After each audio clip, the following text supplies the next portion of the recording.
राधे राधे, हरे कृष्ण। आप सभी को वट सावित्री व्रत की हार्दिक शुभकामनाएं। ज्येष्ठ मास की अमावस्या यानी वट सावित्री व्रत सुहागिनों के लिए साल का सबसे बड़ा दिन होता है। ये व्रत महिलाएं पति की लंबी आयु और सुखद वैवाहिक जीवन के लिए रखती हैं। इस दिन बरगद के पेड़ यानी वट वृक्ष की पूजा की जाती है।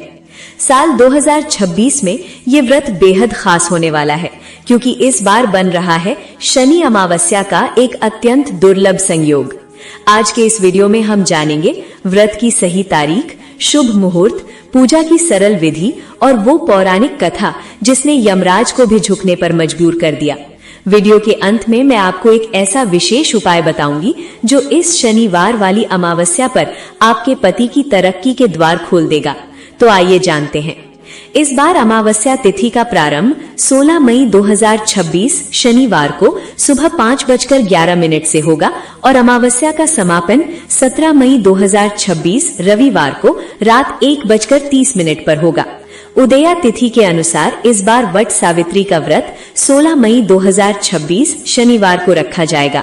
पूजा का शुभ समय सुबह 7:15 से सुबह 10:45 तक रहेगा। अभिजीत मुहूर्त दिन के 11:50 से दोपहर 12:45 तक रहेगा। ये एक शुभ समय होता है। इस समय अगर आप कोई भी शुभ काम करना चाहें तो कर सकते हैं।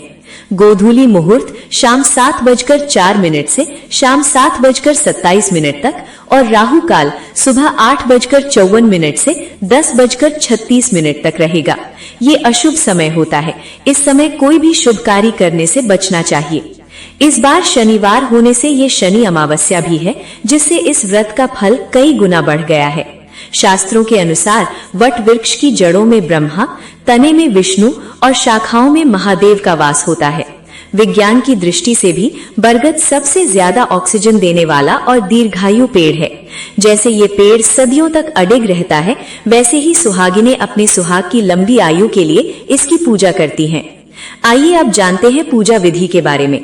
इस दिन पीले या लाल वस्त्र पहने और पूरा 16 श्रृंगार करें। थाली में भीगे चने, फल, मिठाई, कच्चा सूत, धूप दीप और जल रखें।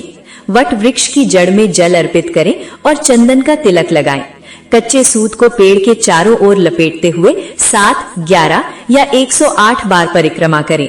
परिक्रमा करते समय अपने पति की लंबी आयु की प्रार्थना करें। पूजा के बाद सामर्थ्य अनुसार बांस का पंखा और सुहाग सामग्री का दान करें।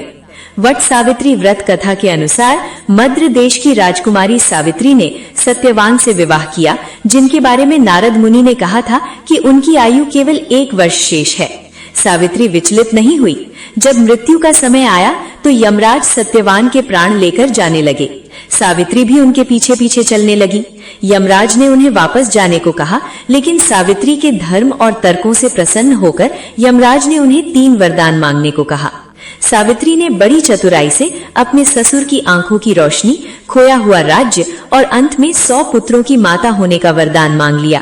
यमराज ने तथास्तु कह दिया और उन्हें सत्यवान के प्राण लौटाने पड़े, क्योंकि सावित्री का सतीत्व और वरदान दोनों की रक्षा करनी थी। ये सब एक वट वृक्ष के नीचे हुआ, इसलिए आज भी हम उस विश्वास की पूजा करते हैं। इस दिन अपनी सास या घर की बुजुर्ग महिलाओं को सुहाग का सामान देकर उनका आशीर्वाद लें। इस दिन सफेद वस्त्र न पहने, वट वृक्ष की टहनियों को न तोड़ें, मन में किसी के प्रति द्वेष न लाएं, क्योंकि ये सत्य और संकल्प का व्रत है। और दोस्तों, चूंकि इस बार शनिवार के दिन अमावस्या आ रही है, इसलिए पूजा के बाद एक दीपक पीपल के पेड़ के नीचे भी जलाएं। इससे पितृ दोष शांत होगा और पति के काम में आ रही बाधाएं दूर होंगी। तो दोस्तों, उम्मीद है जानकारी आपको बेहद अच्छी लगी होगी। वीडियो को लाइक करें और कमेंट में जय सावित्री माता जरूर लिखें और इस वीडियो को अपनी परिवार के साथ जरूर शेयर करें। धन्यवाद। चैनल को सब्सक्राइब करना ना भूलें।